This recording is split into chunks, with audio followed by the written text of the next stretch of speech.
This is the suburb of Molenbeek. He had been arrested in the latest raid in the poor, mainly immigrant Molenbeek district of Brussels. Police were reportedly led to Molenbeek by a discarded parking ticket. A huge police presence here on this street in Molenbeek. At least 3 of the men who participated in the deadly November attacks in Paris had connections to the densely populated Brussels neighborhood, Molenbeek. It's not entirely surprising, considering it's been described as the most jihadist place in Western Europe. Here's how it got that distinction. Belgium has supplied an outsized number of foreign fighters to Sunni militant groups. Brussels, its capital, has 19 municipalities with 6 separate police forces, which isolates places like Molenbeek, making it an ideal location for extremists to set up shop. For the 95,000 people who live there, poverty and unemployment are very high, especially for the younger people. And that may predispose disaffected youth to embrace radical and violent strains of Islam. Many recent acts of violence have had connections to the neighborhood. It was investigated in the wake of the Charlie Hebdo attacks in January.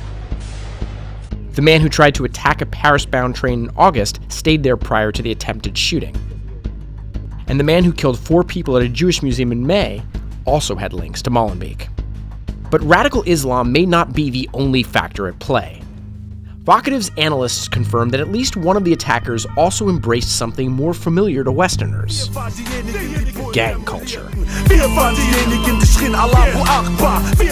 Vocativ used our deep mapping technology to identify the connections around the assailants and discovered a network of gang-related activity.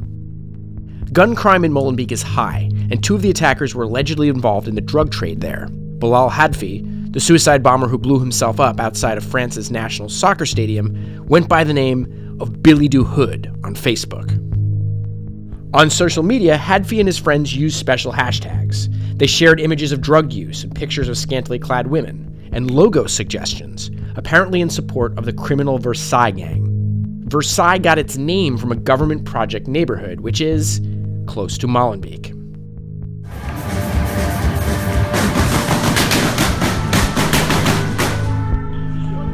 Of course, it's impossible to know exactly what was going on in the heads of the Paris attackers, but the data suggests that a blend of jihad and violent gang mentality were in the mix.